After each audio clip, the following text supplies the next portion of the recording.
ଶ୍ୟାମସୁନ୍ଦର ନାୟକ ଜଣେ ଅତି ଧର୍ମପରାୟଣ ବ୍ୟକ୍ତି ଥିଲେ। ମୁଣ୍ଡଝାଳ ତୁଣ୍ଡରେ ମାରି ବିଲ ବାଡ଼ିରେ କଠିନ ପରିଶ୍ରମ କରନ୍ତି। ଚାଷରୁ ଯାହା ଆୟ କରନ୍ତି, ନିଜର ପରିବାର ପ୍ରତିପୋଷଣ କରନ୍ତି। ଶ୍ୟାମସୁନ୍ଦର ଅତ୍ୟନ୍ତ ସାଧୁ ସ୍ୱଭାବର ମଣିଷ। ନୀତି ନିୟମର ମଣିଷ।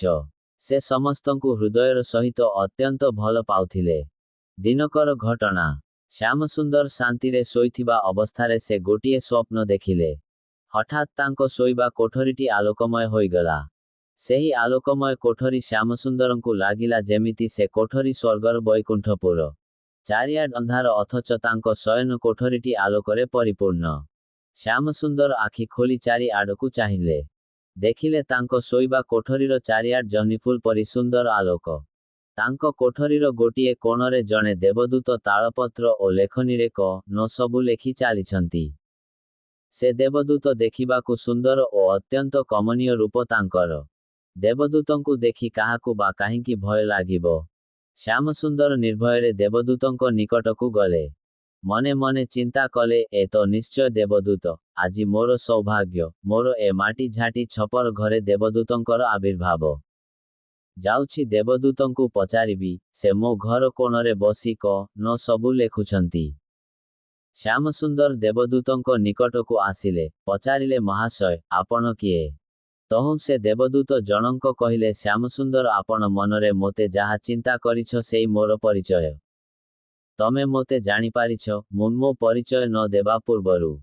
ତେବେ ଶୁଣ, ଆମେ ସିଧାସଳଖ ଦେବସଭାରୁ ହିଁ ଆସିଛୁ। ଦେବଦୂତ। ଦେବତାମାନଙ୍କର ନିର୍ଦ୍ଦେଶ, କେଉଁମାନେ ଦେବତାମାନଙ୍କୁ ଭକ୍ତି କରନ୍ତି ସେମାନଙ୍କର ନାଁରେ ଏକ ତାଲିକା ପ୍ରସ୍ତୁତ କର। ଆମେ ତୁମ କୋଠରୀରେ ବସି ଦେବତାମାନଙ୍କୁ ଭକ୍ତି କରୁଥିବା ମଣିଷମାନଙ୍କର ତାଲିକା ପ୍ରସ୍ତୁତ କରୁଛୁ।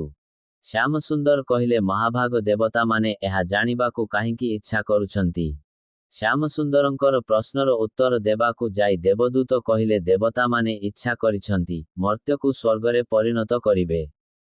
ଶ୍ୟାମସୁନ୍ଦର କହିଲେ, ତେବେ ଆପଣ ମୋ ଘରେ ଆବିର୍ଭାବ ହୋଇ ଦେବତାମାନଙ୍କୁ ଭଲ ପାଉଥିବା ମଣିଷମାନଙ୍କ ତାଲିକା ପ୍ରସ୍ତୁତ କରିବାର ଅଭିପ୍ରାୟ କ ନ?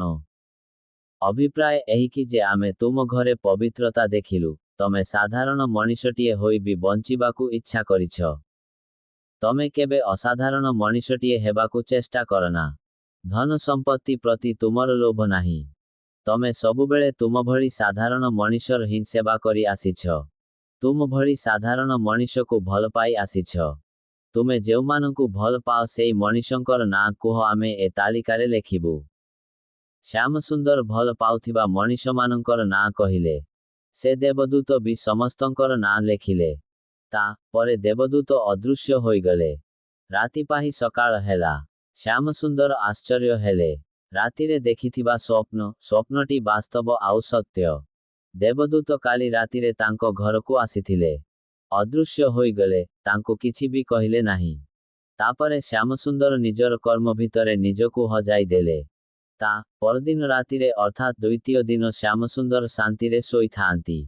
ହଠାତ୍ ଦେବଦୂତ ଶ୍ୟାମସୁନ୍ଦରଙ୍କର ଶୟନ କୋଠରୀରେ ପ୍ରବେଶ କଲେ। ଶ୍ୟାମସୁନ୍ଦର ନିଦରୁ ଉଠିଲେ।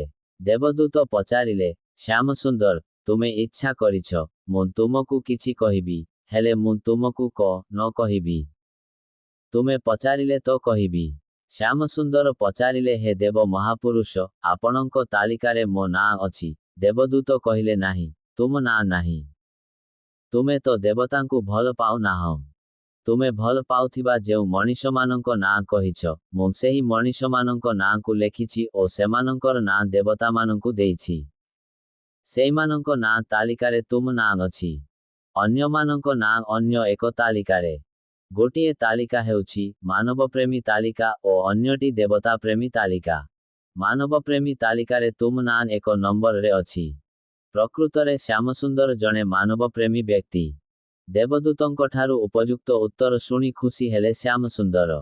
ତାଙ୍କ ନାଁ ମାନବପ୍ରେମୀ ତାଲିକାରେ ଏକ ନମ୍ବରରେ ଥିବାରୁ ଶୁଣି ମନେ ମନେ ଅତ୍ୟନ୍ତ ଆନନ୍ଦିତ ହେଲେ ଶ୍ୟାମସୁନ୍ଦର ନାୟକ। ତା ପରେ ଦେବଦୂତ ଦ୍ୱିତୀୟ ତାଲିକାକୁ ଦେଖାଇଲେ, ଯେଉଁମାନେ ଦେବତାଙ୍କୁ ଭଲ ପାଆନ୍ତି ସେମାନଙ୍କର ନାଁ ଲେଖା ଅଛି। ଶ୍ୟାମସୁନ୍ଦର ଦେଖିଲେ ଦ୍ୱିତୀୟ ତାଲିକାରେ ତାଙ୍କର ନାଁ ନାହିଁ। ଯେଉଁମାନଙ୍କର ନାଁ ଅଛି ସେମାନଙ୍କୁ ଶ୍ୟାମସୁନ୍ଦର ଭଲ ଭାବରେ ଜାଣେ। ସେମାନେ ତାଙ୍କ ଗାଁର ଧନଶାଳୀ, ବଳଶାଳୀ ଓ ପ୍ରତିଭାଶାଳୀ ବ୍ୟକ୍ତି। ସେମାନେ ଦେବତାଙ୍କୁ ଭଲ ପାଆନ୍ତି। ତେଣୁ ସେମାନେ ସମସ୍ତେ ସୁଖରେ ଅଛନ୍ତି। ଦେବଦୂତ କହିଲେ, ପ୍ରଥମ ତାଲିକାରେ ଥିବା ମଣିଷମାନେ। ମଣିଷପ୍ରେମୀ ବା ମାନବପ୍ରେମୀ। ସେଇ ମାନବପ୍ରେମୀ ମଣିଷମାନଙ୍କୁ ନେଇ ଦେବତାମାନେ ବୈକୁଣ୍ଠପୁର କରିବେ। ମର୍ତ୍ତ୍ୟ ବୈକୁଣ୍ଠପୁରରେ ତୁମେ ଓ ଭଲ ପାଉଥିବା ମଣିଷମାନେ ସମସ୍ତେ ଆମ ଭଳି ଦେବ ପୁରୁଷ ସୁଖ ଶାନ୍ତିରେ ରହିବା।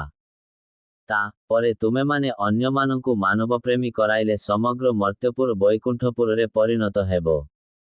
ଏତିକି କହି ଦେବଦୂତ ଶ୍ୟାମସୁନ୍ଦରଙ୍କ ଘରୁ ପୁଣି ଅଦୃଶ୍ୟ ହୋଇଗଲେ।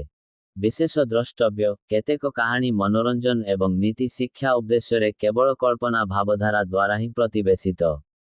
ଯଦି କୌଣସି କାହାଣୀରେ ବୈଜ୍ଞାନିକ ଆଧାର ନଥାଏ ତାକୁ ସତ୍ୟ ମାନିବା ଅନୁଚିତ।